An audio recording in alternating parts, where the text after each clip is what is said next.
or have been involved in a talked shooting. to one of our special investigations guys who would like to talk to you about I had what it's called anyway here, problems with motorcycle guys. His name is Dave Burrows. New set of pointers. Guerrilla Gospel Motorcycle Club. Dozen members of the local motorcycle club. Police say illegal things were going on inside that club, and most of the people arrested are links to gangs. We're a club of ex-cons and sinners. Instead of me trying to explain it, I'm gonna... We can stay here, get the shit kicked out of us, or we can fight our way back into the light.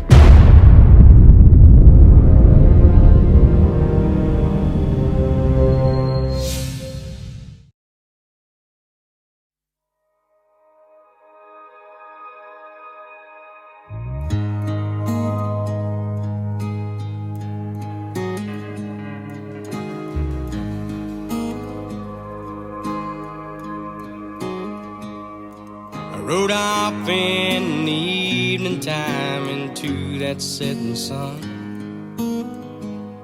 I didn't know what I had coming for me, but left behind my guns. I was ambushed out in Reno, outnumbered 10-1. Among the blood-soaked sand, you got the upper hand. Never leave behind your guns.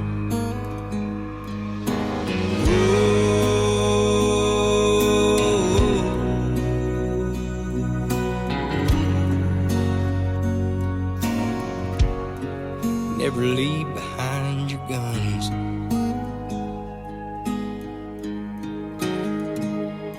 I was blinded by her beauty. Her eyes cut me like a knife. Let the love for this lady cost me my life. Now here stands another man. I thought I was her only one. In the blood-soaked sand, you got the upper hand. Never leave behind your guns.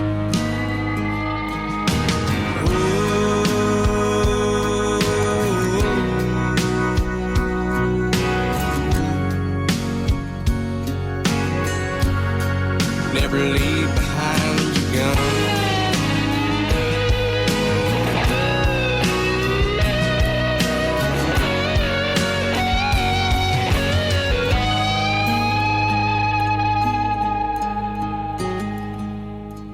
As nightfall quickly approaches, so does my last breath.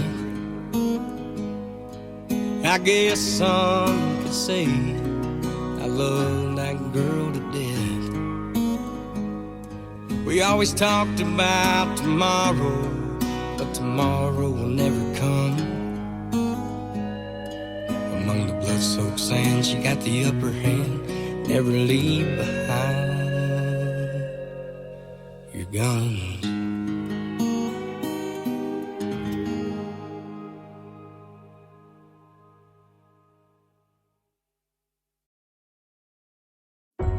In the heart of the Pacific Northwest, an unlikely brotherhood of ex-cons and sinners set out on a mission to change lives and make the world a better place. But the path they chose was far from ordinary, leading deep into the dark and gritty subculture of motorcycle clubs. This is the hidden world of the Guerrilla Gospel Motorcycle Club, a group with dreams of redemption and a desire to rewrite their stories. But as this gripping and unflinching narrative unfolds, the dream takes a perilous turn. Chaos, mayhem, and violence become an inescapable reality. The harrowing journey continues as the Guerrilla Gospel Motorcycle Club patches over to become the Eugene, Oregon chapter of the infamous Mongols Motorcycle Club. A true story that's as dark and ugly as it is real. In a place where nothing is as it seems, this is the untold story of a brotherhood that was meant to be a force for good yet became a force of darkness. Motorcycle club culture is a world where loyalty and betrayal walk the same road, and where the road to salvation is paved with blood. This story peels back the layers of a hidden society and offers a glimpse into the haunting reality of brotherhood, crime, and consequences.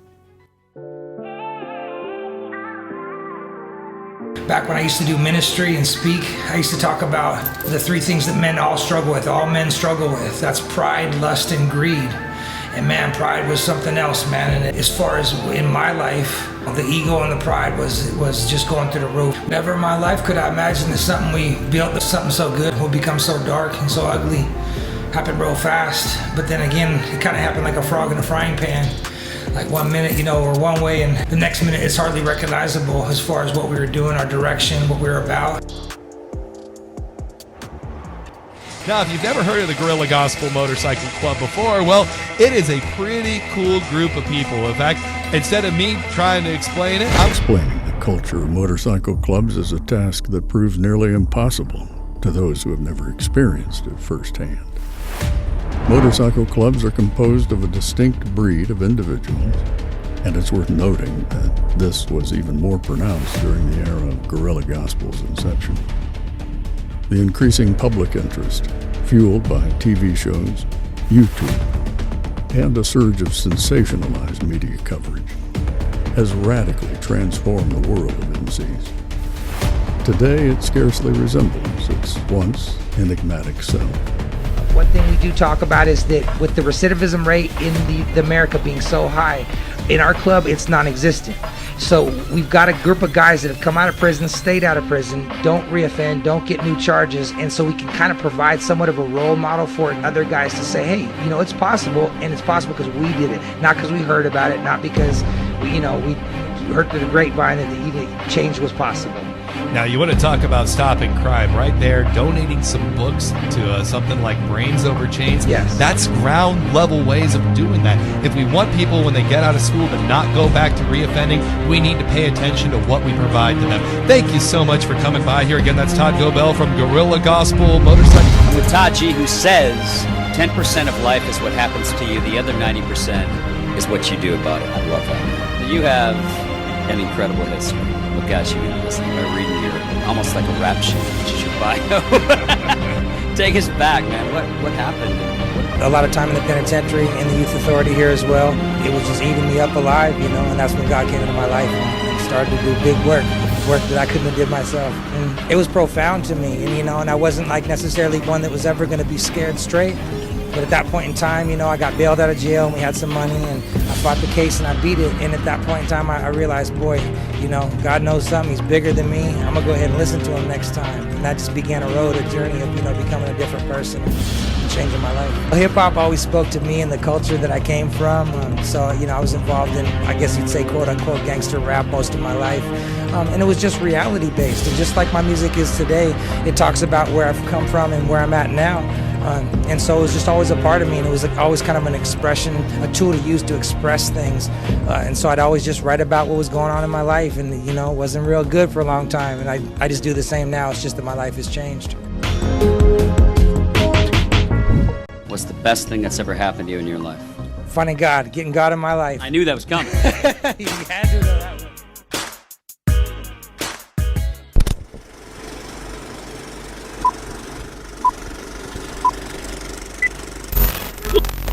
It was during this period of time I felt a distinct calling from God to establish a motorcycle club exclusively for ex-cons seeking a better way of life.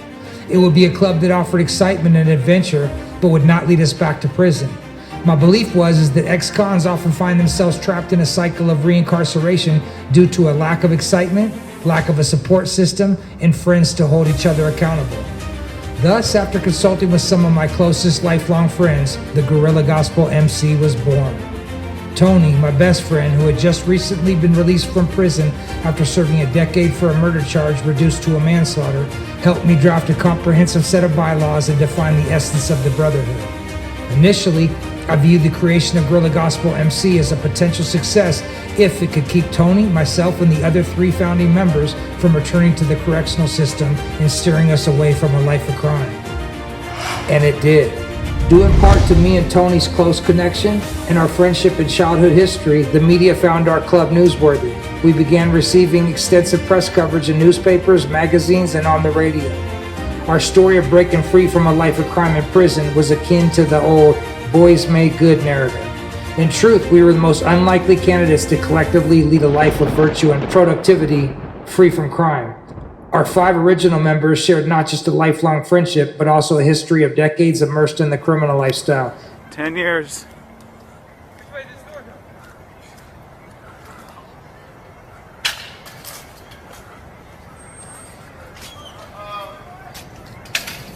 Perilous, homie.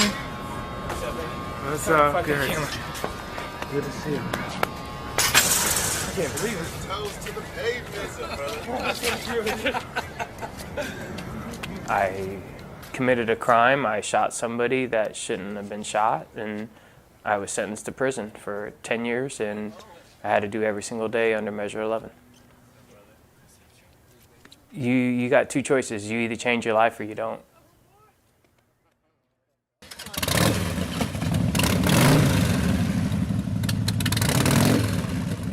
I'm in a motorcycle club by the name of Guerrilla Gospel, and our mission is to fix our wrongdoings and push each other to our limits and to make us better men for the world.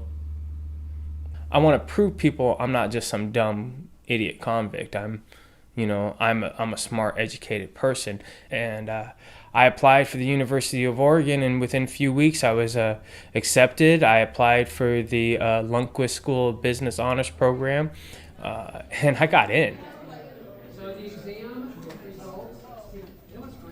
If somebody hears about the success that I have had and that I've been in the same spot that they have been, I'm hoping that's going to motivate somebody, because they're going to be like, oh my God, this person, I remember him, or oh my God, this person's life is just like mine. You know what? If he changed, I can. And it's hard. It's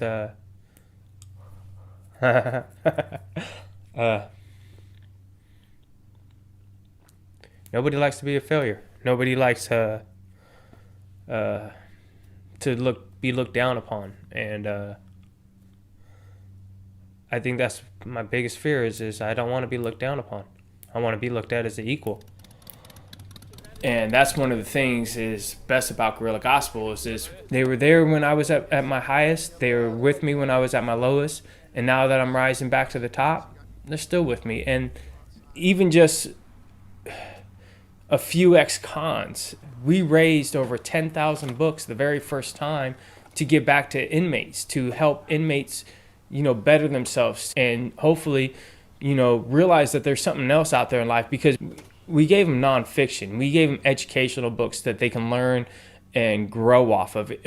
That is our mission. It's just to educate people and realize that it doesn't have to be like that no more. You get a change and you get a second chance at life. So take advantage of it. And if you're willing to do it, you can do it, and it can grow from there. Yeah. You got some Harleys back there.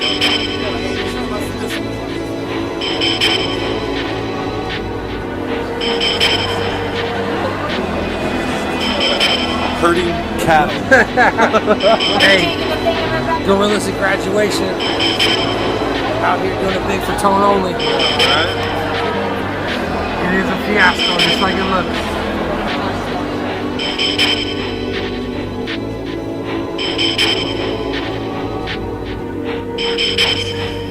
We make a living by what we get, but we make a life by what we give.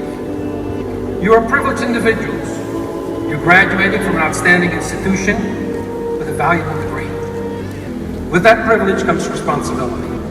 My hope is that you will commit yourselves to finding great success, not only in the workplace, but also in your personal lives.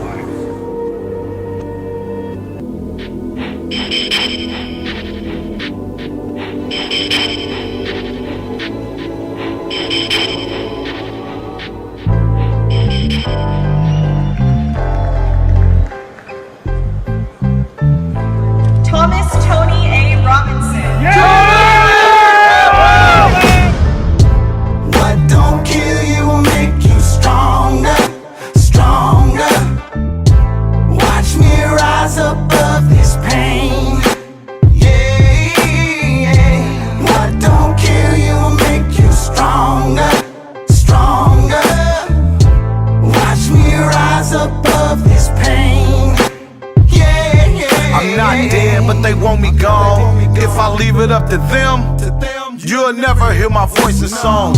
Every nigga I've been with and took a couple of them. Ain't nothing worse than a real G becoming a sucker. If you a G, you need to be leaving it on the pavement. Get in or get out of the game and stop playing, cause you ain't built for this. You know, Maniac Low, he be coming with that realest shit. You got to feel this shit. It's 3 places you can't get paid. That's jail, in the hospital, or in the grave. So while I'm living, man, I got to stay paid until they lock me up or I'm chilling on my last day. I learned to take an ass whooping and learned to give it back. They ain't seen no paperwork and they call me a rat. But listen, homie, that coat don't fit. I'm Tasmaniac bloke and I ain't told on shit. Tell them, what don't kill you will make you stronger, stronger. Watch me rise above this pain. Yeah, yeah. What don't kill you will make you stronger, stronger. Watch me rise up.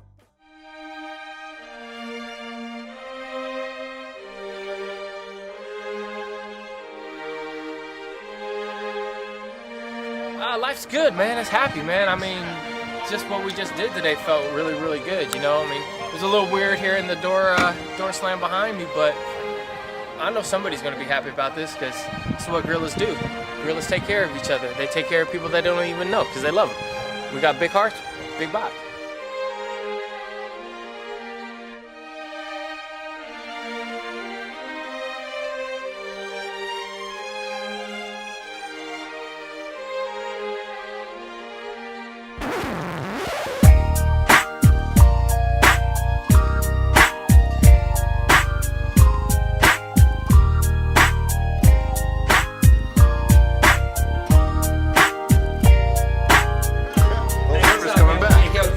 Down here, Youth Authority, Oregon, you know, I got my GED right here back in 1992, you know, and we're back donating books, you know, we gave about 22,000 books, so, that's the biz, man.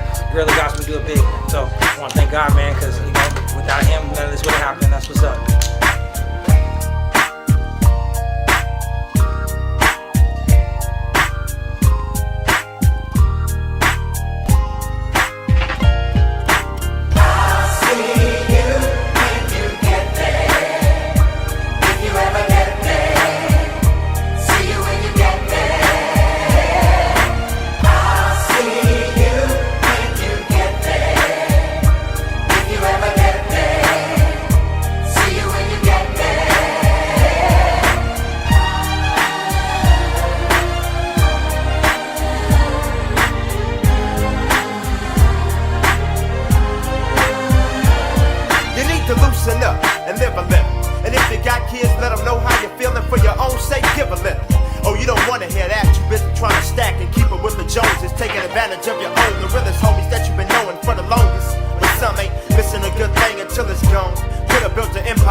Hey, we're here at Hillcrest 2013 Brains Over Chains, Guerrilla Gospel Motorcycle Club. We made it happen again. These guys have been so nice to us and delivered their books. It's a win-win. Win-win. Yes. All right. Good job, guys.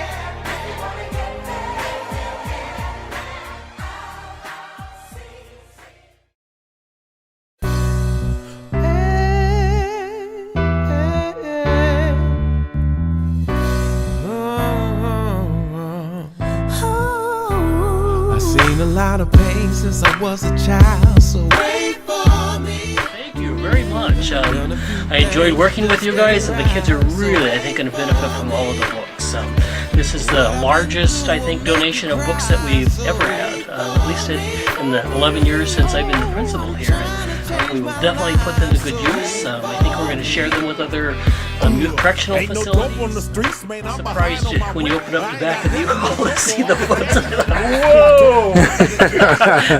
This is more than the truckload. So I'm very, very grateful. I appreciate the God bless you all. Thank you very much.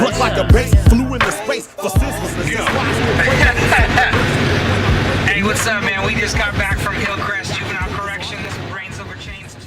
We've been dealing with the dramas of other motorcycle clubs. Motorcycle clubs inherently don't get along with each other. You know, it's a conflict is a mainstay. It's a commonplace thing. If you get into motorcycle clubs thinking that you're not going to be involved in any kind of drama or if your problems with other people, then you know you're in the wrong business. And everybody knew that going in. But at the same time, you know, the Mongols was a club that we got along with. That was the only club in Oregon that we considered our friends, and we'd go to each other's parties and be around each other, and had no problems, no peer problems. That was, like I say, we consider our friends.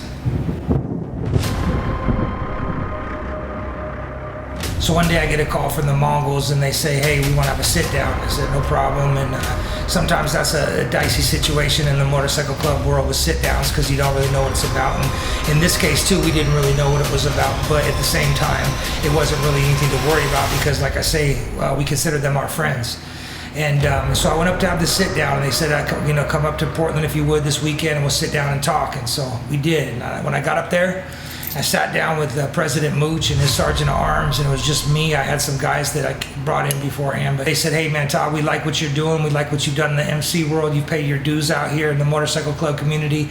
We want you to continue to do what you do when it comes to Warm Streets, Brains Over Chains, and all the programming that you've done. But we want you to come do it under our program and do the patch for patch over to become the Eugene, Oregon Mongols Motorcycle Club chapter. And you won't need a prospect. You can pick your strongest guys. And I told them, I said, hey man, that's like, you know, it's a real honor, you know, you being our friends, and you know, we obviously have a good relationship because obviously that's the big leagues. They're the top dogs in Oregon, the dominant club in the state of Oregon. I said, you know, but I know my guys like you know your guys, and there's going to be a bunch of my guys that aren't patching over to become Mongols, you know, and that wouldn't be on the table for them, and I can guarantee that, you know. And they said, that's okay, you know, you pick your 4 or 5 strongest guys and come over. And I said, all I can tell you is that I'll take it back to the table in our church, and we'll get a vote on it, and we'll decide that if that's what we're going to do. And they said, hey, that's all we can ask for, and we appreciate that. And it was very cordial, and you know, we talked about things, and they explained a little bit more about their program, some stuff that I wasn't aware of, and from being their friends and whatnot. And then we left there, and I headed back to Eugene, and it was one of those things where we were kind of, you know, at that point in time, you know, we had really blazed the trail and carved out some territory for us in Oregon, and it got kind of bigger than I think really we ever thought it was going to be, and it was continuing to grow. And so I thought to myself, well, dang, you know, this is a hard opportunity to pass up. And so my core guys, my sergeant at arms, my vice president, my forcers, our treasurer, as we talked, and we're like, man, how can we pass this up? It's like going to the major leagues. You know, we might need to do this. And when does this even happen? That something like a Christian-based club is offering to patch over to be the dominant club in the state. You know, it's just like, that's unheard of, right? So we talked about it, and you know, our egos were like just like growing, you know, and like I say, like a frog in a frying pan. Again, going back to that pride, lust, and greed, man. Pride was something else, man. So we started having this powwows, and behind closed doors, a week later we were going to have church and vote on it. And so we talked about that, and we continued to think that, man, this is probably too good of an opportunity to pass up. And so the night before church, I was at my house, and my wife was laying down in bed, and she's on her computer, and I was kind of pacing in front of the bed, you know, and I wasn't real tired. And I said, look, hey, so we're going to church tomorrow, our club meeting, and we won't come back as gorillas. And she kind of knew what was going on, so she said, yeah, well, whatever, you know. I said, hey, if you got something to say about it, tell me. I'd like to hear. If you have anything to say, let me know. You know, speak now or forever hold your peace type of thing. And she said, no, I'm not going to talk to you about this because you don't listen. And I was like, I'll listen, I promise. Just tell me what you feel, you know, and tell me what you think about this, and I'll listen to you. She looked at me, and she looked real serious, and she said, I don't want me and Alonzo to be killed by the Hells Angels. And I said, oh, that's like in the movies. That doesn't happen in real life, you know, whatever. I started running game, running drag, and she was like, see, that's why I'm not going to talk to you, because you don't listen. And I was like, no, okay, listen, keep going. I'll listen, I promise. Zip, I'll throw away the key, swallow it. I won't say nothing. Just go ahead and tell me what you think, you know. Growing up, she had danced for a studio that became her family. The people that owned it were named Patty and Carl, and they were like her family. And so they had, you know, been in our wedding and been at our wedding, and they were just involved in her life. And for 16 years, she had either taught dance there, or took classes there, whatever. And so she looked at me, and it was the first time that I can remember my wife looked at me kind of disgusted. And she looked at me and she said, you know, Patty and Carl's studio was never the biggest and baddest dance studio in Eugene, and I never would have left them. Where's your loyalty? And when she said that, it hit me hard in my heart, because, you know, I knew that if we went and had this patch over vote and the vote went yes, we were splitting the club. That was a fact. Like, there was still going to be gorillas doing their thing, and that we were going to be the 4, 5, 6 of us were going to go over, including myself, and become the Mongols chapter. And so I thought, dang, you know, and it hit me kind of hard in my heart. And so I went and sat down next to her bed, and I finally did. I didn't say nothing, and I opened up my computer, and at the time I had Facebook, and on Facebook there was the red light that said you got a message. And so I looked at the message, and the first message that I opened up, you know, to read was a kid that had done time in juvenile corrections, and he had heard me speak in juvenile corrections. And I'd come with my patch on, and I'd spoke with the program and shared my testimony, my life story, which I was doing a lot of it, you know, back then at ministry before the club. And he said, hey man, Todd, I just want you to know I just got out of jail, and I'm changing my life, and your story and your life testimony moved me, and I want to do right now, and I'm leaving the game, I'm leaving the streets and crime behind, and I just want to do good, and I want to thank you for that, and the influence you had in my life by coming and speaking with us while we were in juvenile corrections, the youth authority. And it hit me real hard at that moment. I was like, wow, if I go patch over and we go for this vote tomorrow and I vote yes on a patch over, I'm never ever going to go in a correctional institution again, at least by choice, and speak to kids and give my testimony and do the things that was the core of who I was, you know. And I realized that we couldn't do that. So the next day at church, we were out in front of church, and we're kind of loitering around the clubhouse waiting for, you know, everybody to get there. So we go inside and have church. And I told my close guys, I said, you know, there was kind of that energy in the air. And I said, hey man, my vote ain't gonna be what you think it is. So we went into church, and they were kind of confused about that, but I didn't say anything else. I just kind of alluded to that. We went and we sat down at church, and in our club, the president votes last, because we don't want his vote influence anybody else. So we go around the room, and then the last person to vote would be, in this case, myself as the president. So we started, and the first couple guys said, hey man, it's a real honor on the patch over, but I'm gonna vote no, I'm a gorilla, I'm gonna stay a gorilla. Same thing, every couple guys. But I knew when it got to this side of the room over here that my guys, my core guys, my officers were gonna vote in the other direction. And so I said, you know, I slammed my hand down the table. I said, okay, I can't be quiet. You know, my wife was right? I can't. I was like, I gotta speak. I know I'm supposed to wait to the end, but no, this is a no for me, an absolute no. Because here's the thing: we built this. This is our pirate ship, right? We navigate the waters. We decide. We answer to ourselves. We don't answer to Mooch. We don't answer to the Northwest. We don't answer to LA. Why would we give that up to answer to a chain of people that, you know, we consider our friends, but we don't know super well, you know? And there've been some writing on the wall or whatever, but it's neither here nor there. So we made that decision, and I said, I'm not gonna patch over. I'm a gorilla, and I'm gonna stay a gorilla. I'm with this side of the room saying that's 100% what my vote is no, you know? And so then we had the rest of the vote after I, you know, went on and gave a little speech or whatever, and I don't honestly remember everything that I said, but everybody in the room voted no. A couple of them, you could see in their faces, they kind of just voted no to go along, to get along, but they didn't really want to vote no. And so it was kind of a divided room to a certain degree, even though we got a unanimous no vote. So we called them up and let them know, hey, you know, we got the vote came back and said, no, we're not patching over. And they said, okay, we accept that. And we told you that's all we could ask for, and you did that. So cool, no harm, no foul. We remained in good relationship with them as far as clubs, friends. And again, this is the only club in Oregon that we got along with. So Mongols and gorillas hung out with each other. We didn't hang out, talk to, have any other relationships with these other clubs. Since our inception, in Lane County, in Eugene, in this part of Oregon, in the Valley, the Free Soul Motorcycle Club had been the dominant powers that be since 1967.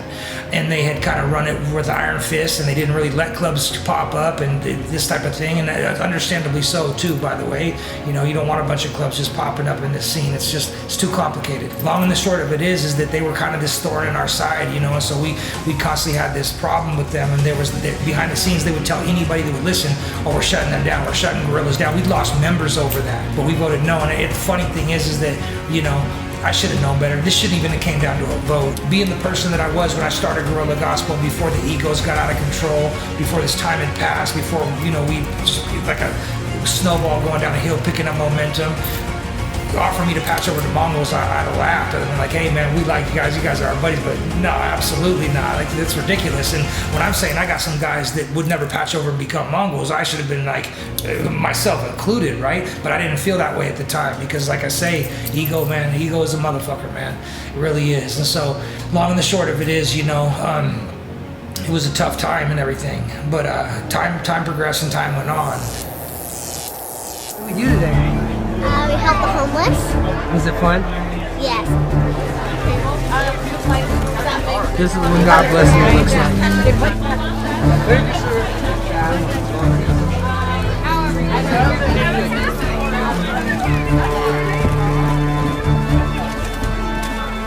Warm Streets Project. This is a blessing right here, man. It's going down. It's amazing. Who said they could stop a gorilla? Turns out even the media can't stop us. Mama Isley, what you got to say for yourself? Guerrilla Gospel Warm Street.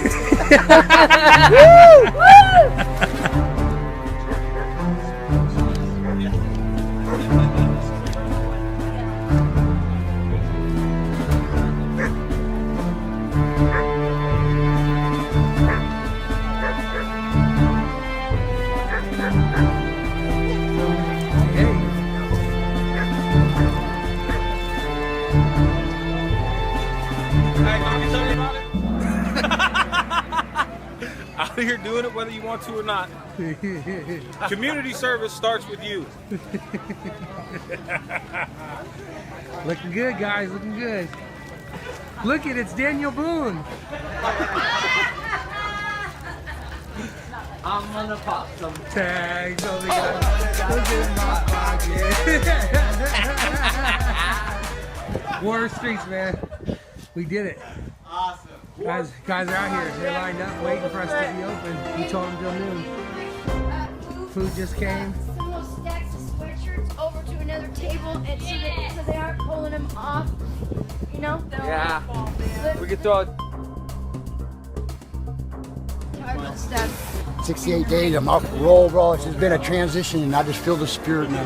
Man, it's awesome. Really special. Awesome. That's what I prayed about this morning. Brother. We're glad you're out here, man. Yeah, I'm out. I'm glad to be here. It feels like family. It feels like, it feels like when I was a gang member when I used to hang out with all the homies down here, but now it's a Christmas for a good thing, not a bad thing, right? That's awesome. Yeah, it is awesome. I know it hurts when you curse, been through the struggle, spent your whole life trying to fight through the trouble, caught up in the rubble, can't seem to stand up, feeling hopeless like your dreams have been handcuffed. I know it's tough when the world tells you lies, and ain't nobody ever told you why Jesus died, so you disguise how you feel on the inside, and been tried not to cry, so you run and hide. In your eyes I see the pain and the sadness, all the madness, all the crashes. My dear friend, you don't have to have this. I got a savior who will grab this and patch this. Meanwhile, the world needs some glasses. Can't see, nothing else matters. So after the pain and the hurt, remember this verse, the last shall be first. Fear no man, but God alone. Submit yourselves to Him, for He knows all. Resist the devil, he has no say. When he's commanded, he has to believe. When you've been chewed up and spit out, left for dead, a hole in your soul and can't get out of bed, a voice in your head says you will never make it. Hold on, Food, young Love, child, Rainbow be 8 patient. came out to provide food for hunters. Keep calm. The city just came out with the power on for us. Read the songs, They absolutely did not have to do what they did. Kevin, what you got to say about this? It's wonderful. It feels good to help out. Lolo, represent Portland Gorillas. What's going on? Out here, man, warm streets. We're not very warm. I'll tell you what. That's what's up. We gotta bring the warmth. Yeah. It's easy to be bitter, but it's better to be humble. Thank you for turning on our power.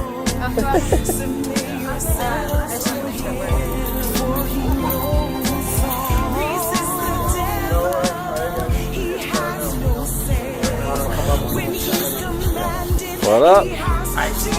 Isley Biz, Warm Streets Project. You know, it's cold out here. But in his name, how we living? Large. We're living the American dream. Hey, he's serious about that too. You're right. And all the while I just couldn't picture this. In childhood pain, I had to live with it. Started innocent, but then I learned to those who evil is done, do evil in return. I bought those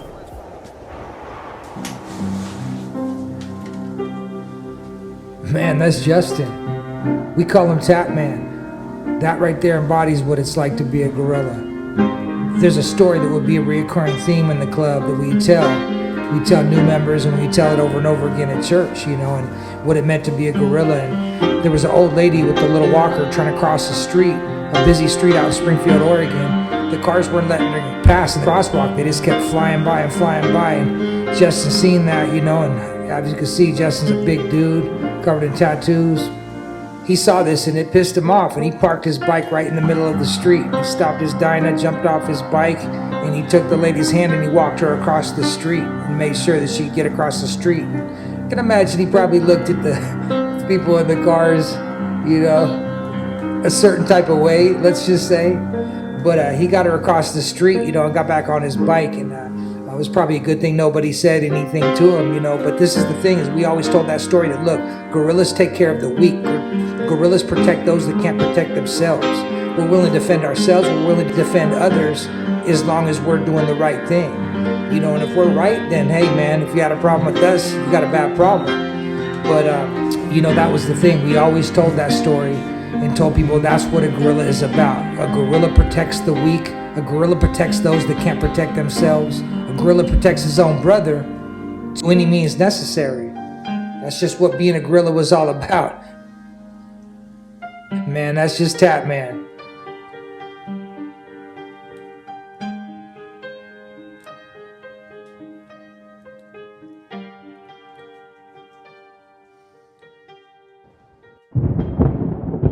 You know, these are guys that have been there, done that. They've been in and out of the system. I've been in and out of the system. Luckily, I'm not back in. But when you have that brotherhood around you that really does what they say they're going to do, and they follow the rules that they say they're going to put forth, and they are who they say they are, then, you know, that's all you can ask for. It's a pretty good testament, I think, to the powerful, you know, of real brotherhood. You know, when you really believe it, and you're not just doing it for the show and the glamour of it. Yeah. Seen too many people that don't believe in something or believe in the wrong stuff and get locked up and go back to prison. I mean, I don't like to see that. You know, just be gangster about what you believe. You know, believe in doing right. ZZ Top, Vice President. When Sean was growing up, he lived with his mom and his sister. His dad was absent. His mom ended up marrying an abusive husband, and when Sean defended his mom against the abusive husband, she kicked him out. At one point, he went to live with his dad. His dad was addicted to drugs, methamphetamines. He died shortly after Sean moved in with them. I first heard about Guerrilla Gospel Motorcycle Club when Sean came to me and told me that he had found a motorcycle club that he wanted to look into further. He said it was a Christian-based motorcycle club with guys like himself who had done time in prison, but were supporting each other in staying out of prison and having productive lives in the community. If you don't stand up for something, you'll fall for it. You really don't understand, dude. Hey, man, don't you realize in order for us to make this thing work, man, we've got to... Best time with Guerrilla Gospel was always riding. For Sean, though, it was the opportunity to give back. I watched the club and the unity in the club and the friendships, brotherhood that he found help him grow into a better man, a man who liked himself, became stronger, and a lot of that came from being able to serve the community and other people and talk to people about his faith and how that played into his life. And he just has constantly grown. I just can't talk without crying, so, I don't know. He's amazing. If he breaks one of these days, it's going to be so bad, though, because he never does. It's going to be horrible. Just the last 6 months collectively has been pretty hard. When the club decided to disband, that was probably one of the hardest. Sean's just amazing. He's strong and there for everybody all the time, and he holds it together, and he holds his head up, and he follows God and puts him first and his family second, and the club's family, and it's just amazing. Yeah, Sean's really quiet. He doesn't say a lot. We're fighting tit for tat, tooth for tooth, an eye for an eye and a life for a life. If you just stop shooting your people, it's the living dead that we have right among our midst. And if you don't like this thing, let's get ready to change it. The most powerful motivational speeches that I have ever heard came from people who told me I couldn't do something. You know why? Because when they told me I couldn't do it, I was bound and determined to show them that I could. Tell me I can't do it. I will prove you wrong. I will show you that you're mistaken, because I believe, and this is real important.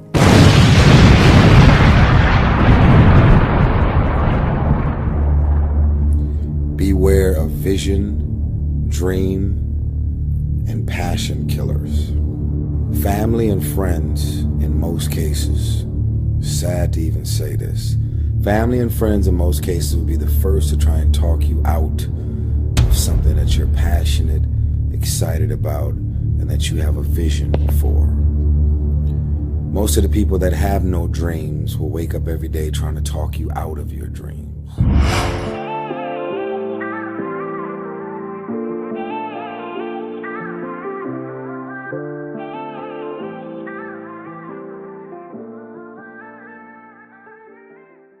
Months later, I was there on my hands and knees, not to pray, but to be arrested for ex-con and possession of a firearm and the suspicion of murdering my neighbor. 3 mennesker som har blivit frälst här ikväll.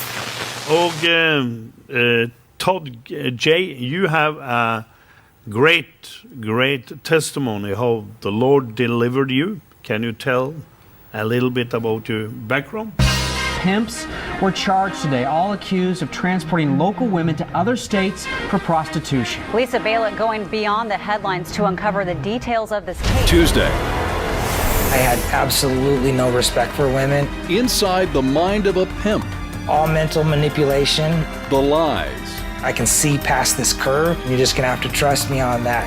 And the 2 things he wants, performance and payment. I'm your man, but I'm also your manager. Plus,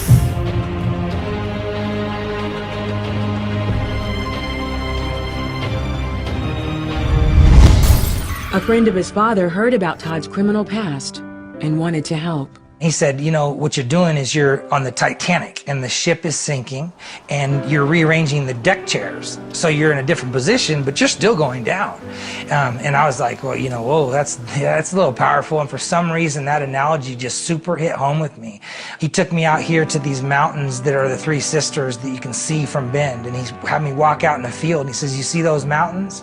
How they're white covered in snow? And that's how God looks at you. And that's how God looks at your life, regardless of what you've done. What moved me so much was the major contrast between what I felt inside me and my insides. I felt like if you could rip open my chest and look at my insides, it looked like one of those smoking commercials for someone that's the lifelong black lung. I mean, I just felt so dirty and decrepit inside. And so looking at that mountain, it was this contrast to thinking, I thought, that's the opposite of what I am. I mean, the polar opposite. And to think that, oh, God looks at me like that seems like impossible, but yet super profound. And at the time, it was so amazing. He led me through the sinner's prayer, and he led me to Christ that day. And I wanted Jesus in my life, and it wasn't that I had turned a corner to be on fire for the Lord whatsoever, but I knew that what I was doing didn't work. And the thought and idea that maybe there was this glimpse or glimmer of an idea that I could be forgiven. Todd says he sincerely asked Jesus into his heart, but he still struggled with his old lifestyle. He didn't know what to do or where to go, so he decided to go home to his parents. The idea that I could come home and my parents would treat me like I was the prodigal son and they wanted to roll out the red carpet for me. I knew one thing, I didn't deserve it. But they did, and they showed me the real love of Jesus. These people that I used to hate and think that was just, full of it, are actually got more love than I've ever shown any human being. And my dad's testimony consists of 20 years on his knees praying every single night, waking up at 2 in the morning, going out to the living room, pleading with God, begging God to change me, being angry with God. I could never imagine having someone put that much dirt on my life and my family and my name and have him come back home and treat him as though he was some kind of prince. There are times when you take your child and you just lay him on God's altar. You say, that's it, I'm done, I can't do anymore. When you finally release everything and lay your child up on God's altar, I think that's when God does his best work and when we see those miracles really take place. Today, Todd is married to Sarah, and they have a son, Alonzo. I think God pursued me the same way he pursues all of us because he loves us so much, and in that way I'm not any different than anybody else. God pursues us and continues to. He looks at us like his own children. And so there's absolutely nothing you could have ever done in life or that could have been done to you that can change that fact, that could change make God love you less or make God not want to pursue you and love you and have something for you. So one day I'm at my brother's house and we're watching a movie in his man cave out in Bend, Oregon, a couple hours from Eugene, and the text message blows up on my phone. It's our guerrilla text message to all the members, pops up, and it said, someone pulled a gun on Dustin, and they said Anubis Riders, which is a free soul support club, and Anubis pulled a gun on Dustin. So I got to deal with this real quick and see what's going on. And so I immediately get on the phone and say, what's happening? And they said, we don't know. It looks like there was a bar fight. My sergeant says he's on his way down there to take care of it. I said, okay, call me when you get there. We got to get this figured out. And so a couple minutes went by, and I got the call from my sergeant. And I said, hey, listen. And at this point in time, I'm kind of heated. And I said, look, if anybody, I don't care if it's Anubis, I don't care if it's a free soul, a gypsy joker, I don't care who it was. If anybody pointed a gun, lifted his shirt so much as insinuated they had a gun at a gorilla, we're gonna have a big problem. And so I'll be on the first thing smoking, and we'll be talking to Walt. And my sergeant said, well, the funny thing is, Todd, is I'm standing right here with Walt right now, and that's who Dustin hit. I said, okay, here we go. So I got on the phone with Walt. Turns out that Dustin and him had gotten in a skirmish and ended up fighting. Looked like Dustin probably broke his jaw from the sounds of things. And Dustin had gone back on drinking, and he was sober, and he ended up going out drinking, and wasn't a good thing. And so the Free Souls had pulled up with some of their support club and parked, and Dustin went and sat on Walt's bike, which is in the motorcycle club world about the most disrespectful thing you can do. And he knew that. It wasn't like an accident or anything like that. And Walt seen him and said, do you know who the F I am? And, looked at his cut or whatever. And he said, and Dustin got off the bike and said, nice Honda. And he said, do you know who the fuck I am? And then looked at him and pointed his soft colors. He's wearing a sweatshirt, which is soft colors is a sweatshirt with a patch logo on it. And from there, it turned into a fist fight. And it was ugly. But at that point, Dustin had disappeared. He'd already done 8 years in a Texas penitentiary. He's a really, really tough guy, the real kind. And so he disappeared. We didn't know where he was. And so at that point, I said, we got to send guys over to the clubhouse and make sure that we protect them from Dustin, because he's gonna come double back around and go to their clubhouse down the street and do something to him. And with alcohol involved, we knew it was going to be ugly, whatever. So we put 2 vehicles at each end of this gravel road where their clubhouse is and parked them. And they, big on the back of the truck, there's a giant gorilla patch, sticker vinyl, so you can tell who it is. They looked out their window, man, and they made a decision to not contact us at that point, and they thought that we had surrounded the clubhouse and that, you know, they were pinned in, and it became a 5-alarm fire for them. They called all their chapters up and down the I-5 corridor from Washington down to Oregon, Salem, and sent everybody down to their clubhouse. All we were doing was trying to protect them from Dustin. So if Dustin came out of the woodwork in the dark, we could grab him, snatch him up, put him in a truck, and get him home to sober up. That was what we were doing. So it wasn't a sign of aggression, but it looked that way to them. To rewind a little bit, I told Walt I would be home the first thing in the morning from Ben, and we would have a sit down the next day. And he said, yeah, that's what we need to do. So come to the clubhouse tomorrow night at 5. So the next day, right before 5, we called them. We said, hey, we're not going to come sit down and meet with you at the clubhouse. We're going to do it somewhere neutral. And they were kind of flustered. We said, look, why don't you come over here to this biker bar that's on West 11th. It had just opened up, and good friends with the owner. And so we said, why don't you come over here and we'll meet on neutral territory. And in truth, it wasn't neutral, and I had guys surrounding the building, and the situation under control, basically. And so the Free Souls pulled up. They sat down, and Walt came out and said, let's go have a sit down. And I went down and sat with the president, and I said, look, here's the deal. He said, you want to go ahead and go first? We went into the back by ourselves before the other guys. And all our guys, the Free Souls and guerrillas, stayed out in front. So we went into the back, Walt and I, by ourselves at first. And he said, you want to go ahead and speak first? I said, sure. Here's the deal. My guys you see out there, everybody's blood, sweat, and tears prospected and worked hard for that patch. We followed MC protocol to the nines. And all we hear about behind closed doors, whether it's from girls, associates, hang-arounds, Free Soul, or related people, is that all Free Souls are coming for guerrillas. They're going to shut you down. They're going to, you know, this, that, and other. And I said, look, here's the bottom line. We're doing everything by the book. Your support club over here at Anubis, we know guys that want to be in Anubis on Friday, and we see them Sunday, they got a patch on. And I get they got a one-piece patch on, but at the same time it says MC on it. What kind of protocol is that, you know? And they were real honest and said, hey man, you know, look, this is the thing, is that we don't like that either, but you know, it's a fresh blood thing, yada yada, whatever, club business type of stuff. So the meeting started, and I told Walt this. I said, I'm going to speak on behalf of the club, and I'm going to speak on behalf of myself. This first thing goes for both of us, both entities. Anytime that I'm met with violence or aggression, I'm bringing it back tenfold. And he said, same as us. He kind of puffed his chest out, and he said, we Free Souls have never backed down to anybody since 1967. And I said, well, look, Walt, right off the bat, look what we have in common. We have common ground. We're the same then on that, you know? He was like, Jedi mind trick or something, but it's just real, you know, like, so we ended up talking, and we actually ended up having a good sit down. And so we said, let's bring everybody back in here and go over what we had talked about, and there was peace.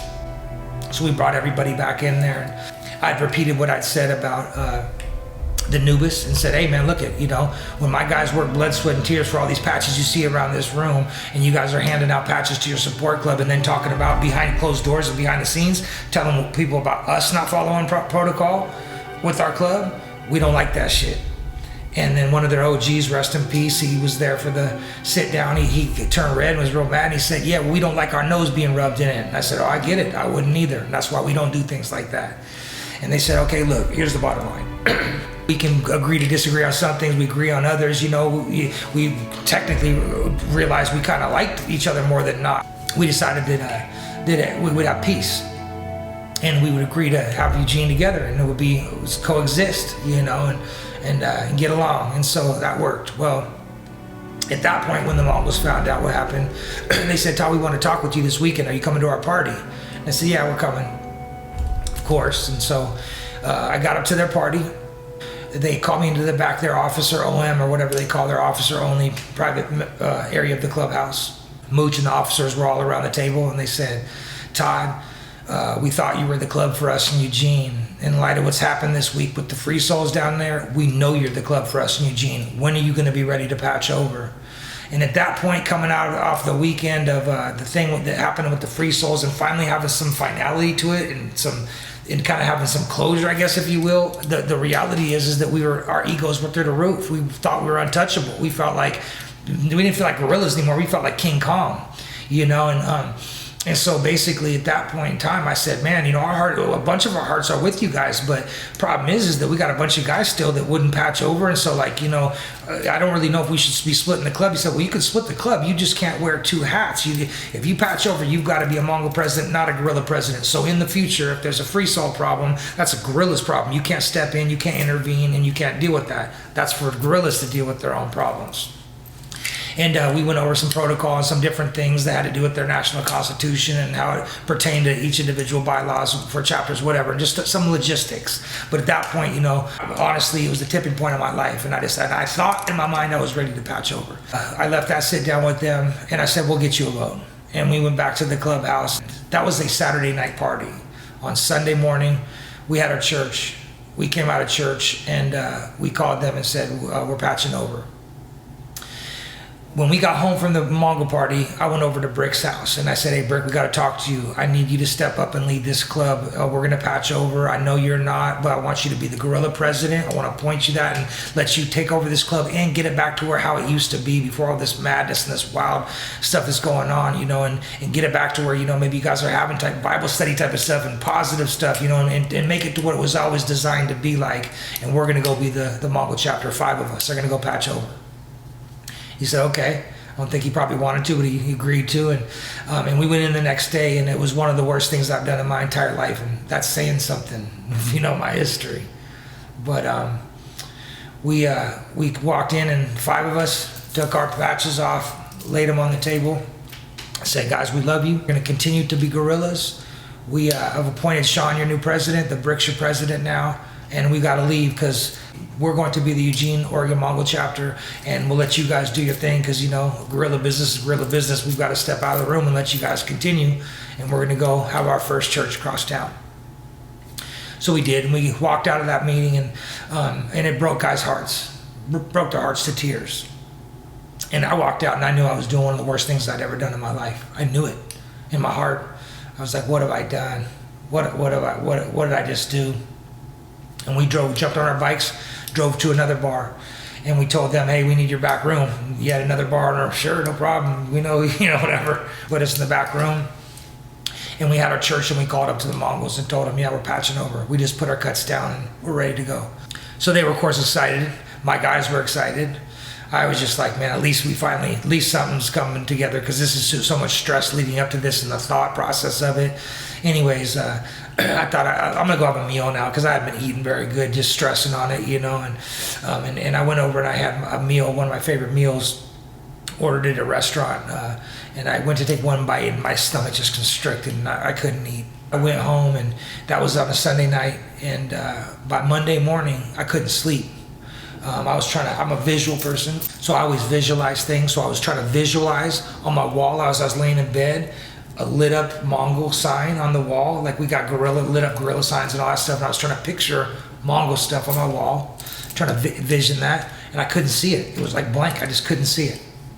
And I was sick to my stomach, and I knew what I'd done is wrong. And so after all those years in the streets, like I give my testimony with, 14 years as a pimp and being gone from my family and estranged at holidays and off in a dark, dark path long before guerrilla gospel, and I had such a good relationship with my parents then, I said, I know what I got to do. I got to call my dad.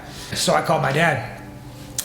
And everything he's ever touched has turned to gold. He played college basketball. He walked on at the University of Miami without a scholarship. Just everything he touched in business and everything else in life had turned to gold, like King Midas, And I called him up and I said, hey, Dad, I got to talk to you. And he said, sure, well, what's going on, son? And I said, I made a decision I can't go back on. And he said, what, did you join the Hells Angels? And I laughed. I said, no, the other side. And then I said, look, here's the thing, I joined the Mongols and I'm going to be the Mongol Eugene, Oregon president. And he said, and I expected him to, tell me, his opinion on this, which I knew probably wouldn't be a very approving opinion, but I needed to hear that. And he said, son, your mother and I love you. I don't care who you ride for. I don't care what pat you have on your back. We love you. You're our son. And he kind of jokes that you make some extreme decisions in life, but we love you. And I knew in his heart he must have been disappointed. So I got to keep pushing the point. Didn't need to. That was all I needed to hear in theory. But I said, look, Dad, check it out. Pushing the point, I said, when you were in college at Miami playing basketball, what if the Lakers came and said, hey, come with us, skip college, skip business, come to the Lakers and come play basketball for the NBA and be a Laker? Could you turn that down? And he said, son, that's not a fair question to ask me at 70 years old. He said, but I can tell you what, being the biggest and baddest in life, it has no value. And for someone that has everything he's touched turned to gold, that's saying something for him to say that. I said, interesting. He said, I want to tell you one other thing before we get off the phone. You started this conversation by saying you made a decision you can't go back on. And at 70 years on earth, I want to tell you, there's no such thing. And he said, I love you. Me and your mom miss you. Come visit whenever you can soon, you know, and just all upbeat and positive. And he ended it by saying, son, I hope you know it's never too late to do the right thing. And I said, okay, Dad, I appreciate that. I love you. And I hung up the phone. Immediately when I hung up my cell phone started beeping with text messages. And I looked at them, and it was Charity, Brick's wife. And it was a long message. It was a broken up text between Androids and Apple, I think, or whatever at the time. But it was a long message, and so I began to read it. She said, Todd, I know you think you're doing the right thing, but you're not. You've hurt my family, you've hurt the club, you've hurt me, you've hurt my husband, and I'm so angry with you. And their daughter Justice looked up to me and was a kid that was like family to me, a little girl. And she said, I'm so mad. I asked Justice, why do you love Todd? And she said, because he made Daddy a better man. Continued to tell me her opinion and said, I know it's not from my place to talk about MC business and be up in this like this, but I just can't hold my tongue, and this is what I feel. And she ended it, and she said, I hope you know it's never too late to do the right thing. I finished reading that, and I started crying. And I cried, and I cried, and it just felt like not just water coming out of my eyes, it felt like things were releasing from me. And I knew at that very moment, there's no way I'm patching over to be a Mongol. And I hit everything in life head on. So by the time I could compose myself, I immediately walked out to the garage, got on the phone, and I called up Mooch, the president. And I said, hey, check it out. I'm not willing to make a decision. You know my past, you know my story, and I'm not willing to make a decision that I feel is gonna separate me from my family. And like that, I'm not gonna do that. And Mooch was always respectful to me, always polite to me, always treated me with the utmost respect and speaking, talking, whether it was the phone, text, or in person at parties. He got short for the first time, no pun intended, and he said, every one of us that had a good family and came from a good home lost our family at first over this club. And if you're not willing to lose your family over this club, it means you're not a 1%er. That's why we're the 1%. And I said, wow, I can't believe this dude's talking to me like this on the phone.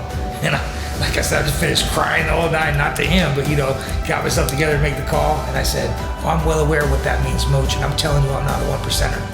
And he said, okay, well, you have till Saturday to make up your mind because the patches were coming that weekend. I said, no, I don't need this Saturday to make up my mind. I'm not patching over. But then he hung up on me, and I thought, yeah, boy, was that the right decision. This is something else,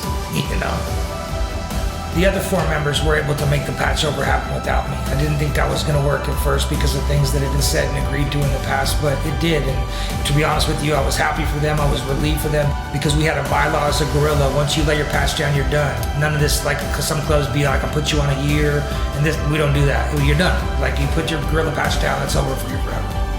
You don't come back. You don't prospect again later, none of that. So I knew that I was done with the gorillas, and I knew that if these dudes weren't able to patch over without me, they would be done. And so effectively, I had screwed up everybody's life that I cared about, my family. I rode my bike to San Francisco. I was brokenhearted. I sent the gorillas a long text message in that same stream, and I said, man, listen, I know I did my best to screw up one of the best things I've ever seen happen in ministry and in life. Best thing I'd ever been a part of. And if you guys would let me, I would come right behind you in support of you. I would wear support gear and ride behind you guys for the rest of my life in support. That's how much I value, and I know that's how much that's how good guerrilla gospel is. And I didn't expect much of a response. I knew everybody was pretty pissed, but I got a response back and said, Todd, come home. You are guerrilla. Let's get this cracking or whatever. And let's get you back in the club. And I was ecstatic. It was one of the best rides of my life. I took the long way home from San Francisco over the Golden Gate, up the 101, the long way through Humboldt, Mendocino, and wind through the redwoods, and it was beautiful. It was all foggy, and as I went home, it was one of the best rides of my life. I felt ecstatic that I could get a second chance by these guys. I didn't deserve it, you know. So I got home, and the patch over happened without me. And we continued to be friends, and my guys would come over, and they would be proud of their new patches, and we would still hang out. We would still ride together. We would still have sit-downs with the Free Souls and talk about politics and club business in Eugene with us all together as clubs. Everybody got along, and I get a call from my Sergeant at Arms, who is now the president.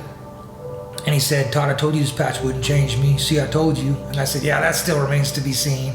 And I was on their knuckles about it, you know, still. But I accepted it was what it was, but I knew it wasn't a good thing for their lives. And he said, you know, "Are you going to be at bike night tomorrow?" And I said, "Yeah, I'll be at bike night tomorrow, of course, you know." And he said, "Okay, man, I love you." I said, "I love you too." And I hung up the phone. I pulled up to bike night. I was met with my prospects. They took my helmet from me as I parked my bike, cut my gloves off. There were some guys with soft colors, Hell's Angel soft colors, in the middle of the bike night. And I said, "Oh, shoot, it's about to go down out here." So I sent a text message out to them to let them know what they might be coming into when they got to bike night. I got a call from a buddy, and he said, "Man, what's going on at bike night?" And I turned and I said, "Why, you see these Hell's Angels out here at bike night?" Because I figured he was driving by and seen in the beer gardens on this big bar outside this other club that obviously didn't get along with Mongols. And he said, "No, but I seen the 20 Mongols headed that way on Beltline." And I said, "Oh, okay."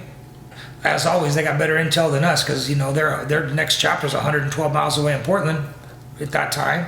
So I was like, well, if it's 20 of them, that's all of them in the whole state of Oregon, plus my guys, so my ex-guerrillas. And so they pulled up to bike night, and I told my guys, I said, "Hey, listen, man, I know we've talked about in church that, you know, we're not fighting on behalf of the Mongols, but Dustin, who's now my Sergeant at Arms, his biological brother Chad is the Vice President of the Mongols now. We're going to have their back on this one. The club doesn't have to, prospects don't have to, but we've got to make sure that they're going to be all right." And when they came and parked their motorcycles, they came walking up, and sure enough, there's about 20 of them. And I turned to shake hands with the first one and hug them, just normal salutations. And they looked at me, and it looked like demons, and they were shaking their head. And I was like, "Oh, this is crazy." And within seconds, I knew what was going on. They grabbed me, and they threw me in the middle of all them. They grabbed me and pulled me into the middle. They were standing around me, and my best friends are right there with these dudes in their Mongol patches. And I looked over at Bully, and he was right here. And I crossed my arms, and I said, "Really? This is how it's gonna be?" Paraphrase that part, but what I meant. They said, "What are you doing with those rockers on?" And I said, "I'm wearing them because I can." And about the time I turned away from looking at Bully in disgust, I saw the first brass knuckle hit my face, and I was unconscious. And I came to with them almost having my patch over my arm.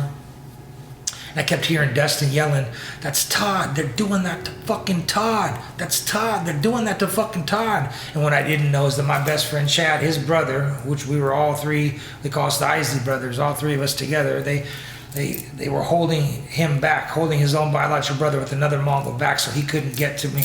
And he was just yelling at his brother, "That's Todd, they're doing that to Todd." And they're beating me on the ground, and I was unconscious a couple of times. They broke every bone above my neck. Face, orbital, jaw in 3 places, top of my head, everything's, eye socket, everything's broken, like Humpty Dumpty. And I was unconscious, came back to, was unconscious again, was able to get up, got knocked out from behind again, woke up with my guys telling me, "Here, let me get you cut off and get you in a car so we can get you to the hospital." Then I went through surgeries, had a traumatic brain injury. Fluid between my skull and my brain on the left side started swole up with fluid in my brain. Traumatic brain injury, a lot of broken bones, was bedridden, went into a couple surgeries. Before I went into the first surgery, we got another text on that text stream showing pictures of the houses of members with broken windows, Mongol cards stuck to the houses, smashed up cars. 2 of my brothers from the club, their dad had died, left them El Camino. These guys, of course, knew that. Took baseball bats and smashed it up. Like, smashed up everybody's stuff. And so that week was the worst week of my life. And my guys, one by one, came to the house and handed in their patches and said, "I'm sorry, Todd, I didn't sign up for this." And the club ended. We were down below 5 people to even have a charter at that point. And it started a long road of trauma, living with a traumatic brain injury, hate, anger, hostility, aggression, violence. My life turned upside down. I reverted back to the person I was before I found the Lord. And that's to say, it's tough, you know. When you build something with a pure heart and with the intentions of it being good and doing good and having it go completely dark and upside down, and it almost cost me my life. And I hated Mongols so bad, every fiber of my body. It took me years to realize that I even had a part in it. I was so blinded by hate and anger and what had happened to me, and the hurt and the pain and the treachery and the betrayal, and the betrayal hurt me worse than the physical pain did, and the surgeries and the brain injury and the ringing that's still in my ear to this day, loud every day. It never goes away. This is 7 years later. My ear rings like a gunshot was shot off of my head. Always. It never goes away. But I learned to live with things, and they say time heals all wounds, and I don't know. It sure didn't seem like that for a lot of years. In fact, I'm not sure I was ever gonna get over it. It's funny though, you look where those guys are now, lives are a mess. Chad's dead. It ended with death. It ended with destruction. The guys that I loved so much and called my best friends, the guys that I would wake up in the morning a couple times a week and walk out to my living room and see laying on my couch sleeping because they are there, and that was part of our club life, and it was happy to see them. Let's wake up and go out breakfast. That was a normal part of life, living like gypsies, living like a band together, you know. A bunch of guys who are flawed and have sometimes horrific pasts, and when they get together, it doesn't matter anymore. What matters is the brotherhood. What matters is doing good for other people. What matters is supporting one another, keeping one another accountable, keeping one another out of prison, keeping one another out of trouble. That's what Guerrilla Gospel does. That's what Guerrilla Gospel has done for many, many men here. If you put a bunch of MC members together and you give them a mission to do something good, amazing things can come out of it. Amazing things. Feeding the homeless, making sure they have shelter, making sure that they have clothes, warm clothes for the winter. They collect books for people who are in jail, people who are in prison, people who don't feel like they have a future. They put the books in their hand and they help them to realize that they can read, that they can better themselves, and that when they get out, they don't have to go back. They don't have to go back. Guerrilla Gospel has a 0 recidivism rate. 0. Not one member of the motorcycle club, as a club member, has gone back to prison. That's pretty incredible.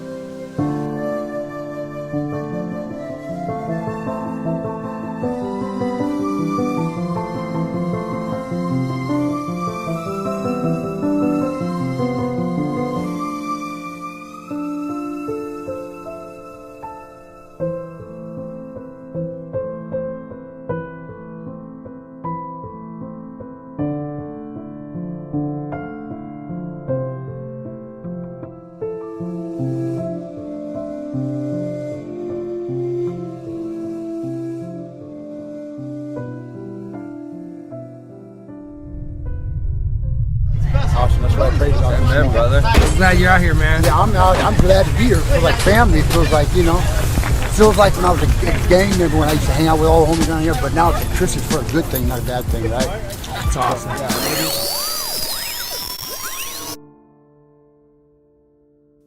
Along this journey, you've witnessed the unembellished tale of a deeply flawed individual. Todd's intentions began with purity, yet he stumbled and faltered, often falling short of the goodness he sought to bring forth. What was meant to offer hope and a fresh start to ex-convicts and those deemed sinners instead spiraled into chaos, compromise, and even death. His path bore the weight of self-imposed struggles, reminiscent of Jacob's wrestle with God and the Bible. For years he grappled with heartache, grief, anger, and an overwhelming sense of hopelessness beyond adequate description. His heart oscillated between hate and revenge, and conversely, between hope, love, and forgiveness. One might assume that having experienced such extremes, a swift return to a life filled with hope and love would follow. A wiser man might have chosen that path, but he opted for the long and arduous journey. Todd waged an inner battle, not solely with himself, but with God. He recognized he had ventured so deeply into darkness that reclaiming the person he once was, a person with a good heart and a sense of purpose, seemed nearly impossible. Standing at the precipice of despair, occasional glimpses of his descent reminded him of how far he had fallen. Yet, he struggled to discern how to begin climbing out of the pit. Within the Christian church, those who once walked with God but returned to the lives of sin are labeled backsliders. If the term applies, he accepts it. Todd grew accustomed to the darkness, as humans often do. Adaptation breeds numbness. We acclimate to any circumstance, be it a prison cell, enduring abuse, or the horrors of war. However, once one knows something, it cannot be unknown. In the quiet of late nights, faint memories of a purposeful life occasionally surfaced, a life where each day testified to a calling, and regrets did not gnaw at the soul.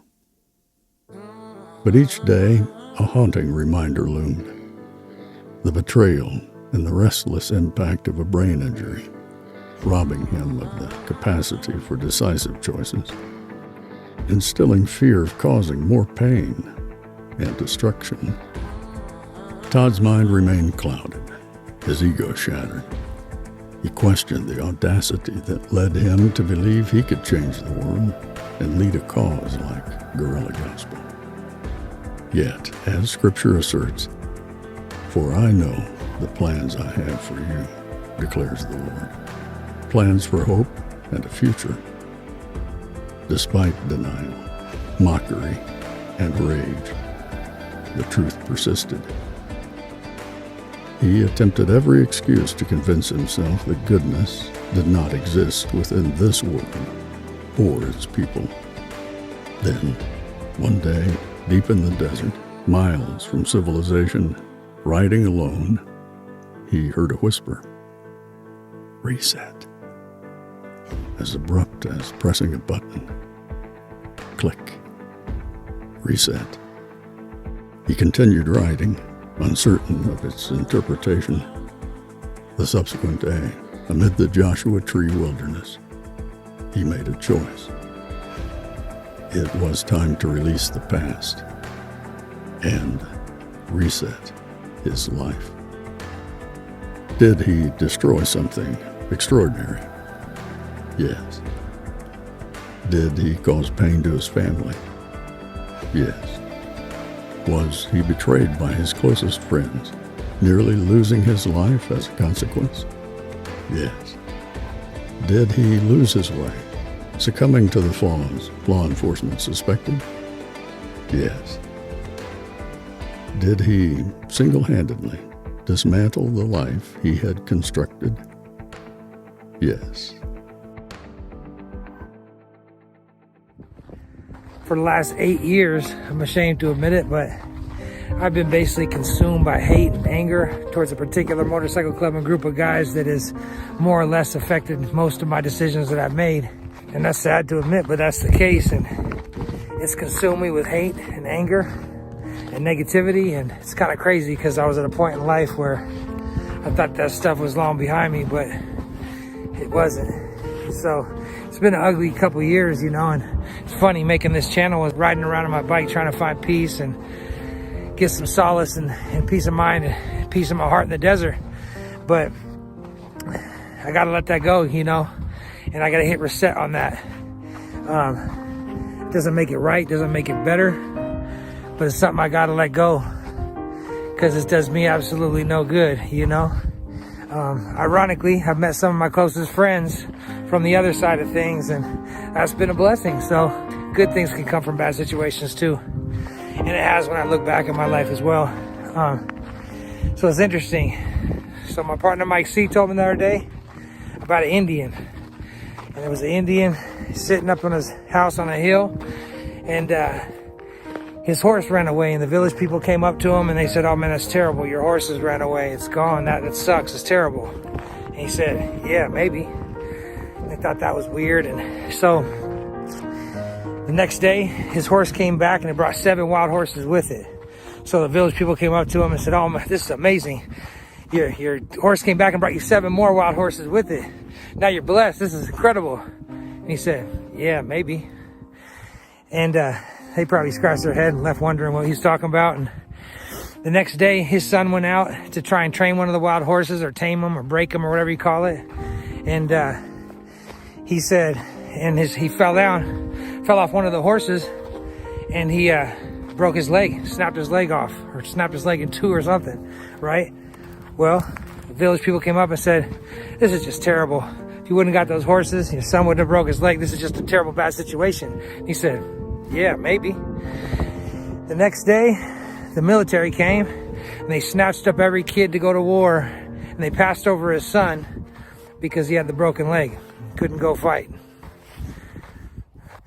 Anyways, you know, the miles don't matter, and good can come from bad for sure. You know, I focused a lot of time and a lot of energy and a lot of years on just the bad, you know, and it really did shape a lot of my decisions. It shaped how I position myself, where I position myself, who I positioned myself around, and didn't really do me any good. But with that said, good came out of that. I've got lifelong friendships. Some of my closest people where I live came out of the flip side of that situation, you know. The list could go on. There's a lot of things that I learned that was positive lessons, and sometimes it was hard to see that. But anyways, we're out here, man. What a day to remember. The miles don't matter. Like my mom said when I was young, "Oh, the places you'll go. Oh, the things you'll see," or something like that. Boy, no truer words were ever spoke.